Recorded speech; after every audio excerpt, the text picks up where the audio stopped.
Hey man, it's Brook Hoover. I'm a guitar teacher in Cedar Rapids.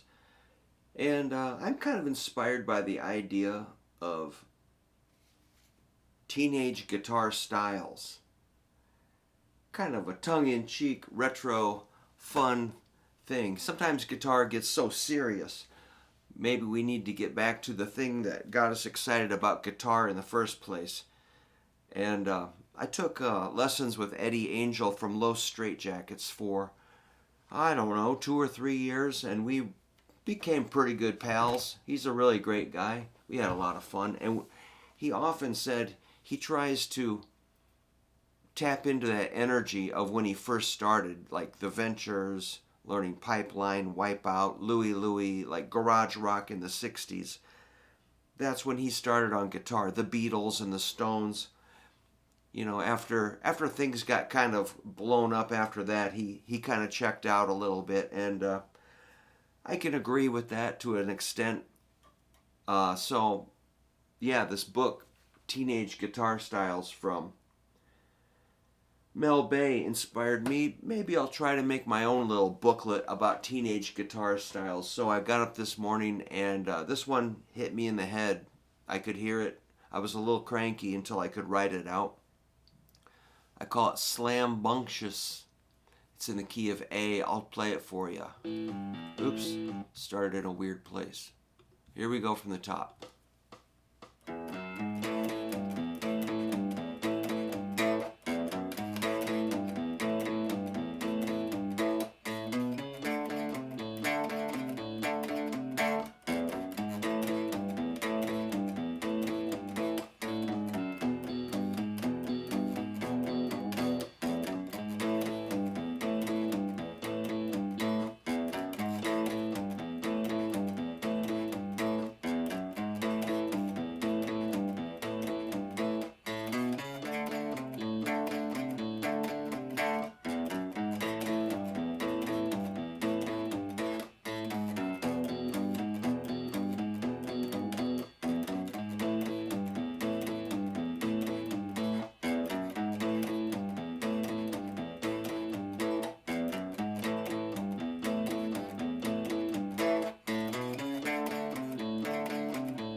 Alright, it is primitive. It's very kind of like Link Wray, Duane Eddy, or who knows, like primitive rockabilly or something. So it's got an A5 in it, which is like this. Often my students will come in with like middle finger. I'm like, what in tarnation are you doing? No way, man. Or this or something, you know. A rock and roll is always going to be the pointer finger right there. Yeah. Which leaves these fingers to do some walking around on riffs like.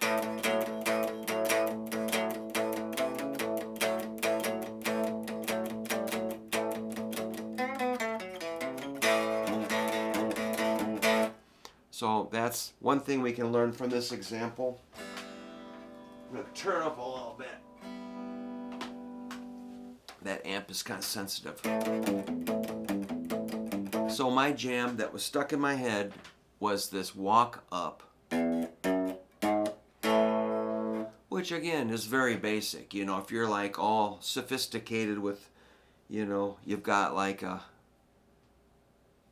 you know, kind of like a processor and software and drum machines and looping and all that. It's like, and you know, you're learning all kinds of sophisticated modes and scales. That's all good, but can you play down and dirty rock and roll? That is kind of my angle here. So can you walk up to an A? It's kind of the most basic thing you can possibly play on a guitar or any instrument. Kind of sounds like a Johnny Cash song. So that's the intro. You go 1, 2, 3, ba ba ba bum, ba bum bum bum, E, F sharp, G sharp, A. Again, take note of index finger. So then the main riff just goes. That's like A, G, E. Using the middle finger for that G. A, G, E is open 6th string. That's the main hunk of the song. Then it's got the stop. So I am hitting a chord here. 2 strings. Then there's a 8th note rest. Right there. Stop. And when you stop, you gotta mute either with this hand or this hand. You have to put the brakes on. It can't be. No, it's. Yeah, stop. And then we walk up again. It just repeats. Now we go to the 4 chord, which is D. So A is 1, D is the 4. So I call that a mirror image of what we just did, only we're 1 string towards the floor, over. That's the D.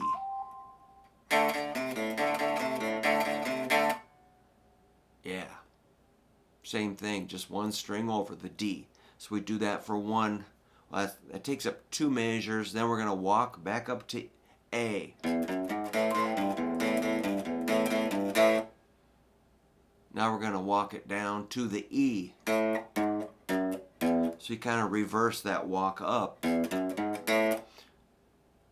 Here it is in reverse. A, G sharp, F sharp, E. It's kind of just like going down a ladder or stairs. Or I visualize we're going down the basement for the E. So if A is the main floor, D is a 2nd floor, back to the main floor, now down the basement. That's your 1, 4, 5. E is the 5. All right. So walking down the stairs. 0, 4, 2, 0. And now we're in E. So here's your E power chord. And on this, I can't go like on E because there's no string to go to. So instead, I go like this. Something like that.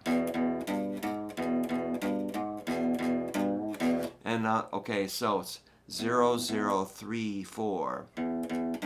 That's a G and a G sharp. And the last time, I give it a, bent. With the middle finger. Remember to keep index finger on the 2nd fret. A lot of times I'll see my students creeping over with their middle finger or something wacky.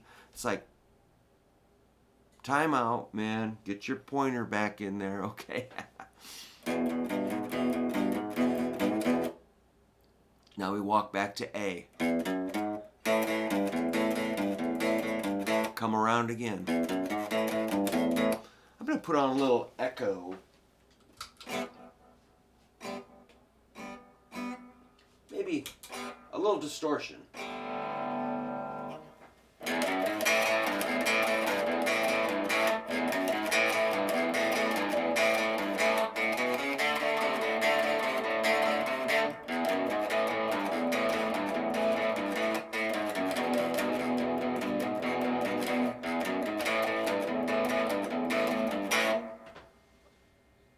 Sounds kind of cool. You could play it clean or put on a little echo or reverb or something.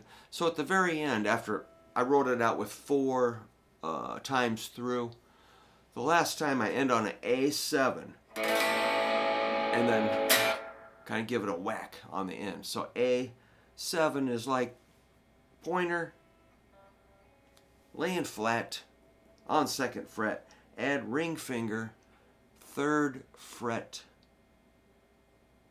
1st string, and just go, and then done. All right, so that's my new song called Slam Bunctious. Kind of like, I'm visualizing maybe a party. Like we used to throw some wild parties, man. But we didn't really slam dance in the 70s, so. But later we did. Ha ha ha. So it's kind of like maybe like a mosh pit at a teenage kegger or something. Where things got out of control. And yeah, man, we used to have some big farm parties, or we'd rent a big hall and have all the kids come from the school and put on a big concert, or just rock out in a meadow, or play like a biker party, or play around a bonfire. Man, we did all kinds of stupid stuff. Play on like a hay rack, like a cart, a big wagon on a farm or something, or in a meadow. And that was normal. Just crank your amp up and blast it out through like a valley or something. We did that. Yeah, it was great. Just you had to have a big amp, and you had to crank it up and cover that whole meadow with your amp on stage. So these are fun memories, and by the time I was 19, I was a grizzled veteran of the scene, man. But nothing, it was kind of like a really repressive area I grew up in. It was really hard to get anything going on, but we worked our butts off to rehearse and prepare and learn and have our songs ready to go. And when there was a chance to play, we would jump on it, whatever. Sometimes there was no pay. It was like very little thanks, but we wanted to rock so desperately, so. And it's been downhill ever since. Ha ha ha. Anyhow, so I'm going to write a few more songs like that. I might produce a little book, something like this, inspired by that. So I'm just having fun with guitar. And I do have a gig tonight, so I'll probably bring one of these tweeds, or maybe both of them. Go with double tweed power, man. And crank up those tube amps. Maybe I'll bring this SG and just rock out, man. We're playing like some sort of a weird coffee house thing at Lau Park in Marion, Iowa, like 6:30 to 8. It's like pretty late, man. I don't know if I can stay up that late. But anyhow, if you want a PDF of this song, let me know. You can email me at hooverguitar@yahoo.com, or I can send you the Guitar Pro file for free, just as a thank you for checking out my channel. Remember, I'm not AI. I'm a real guy. I don't edit these very much. This is just raw, down-to-earth demonstration.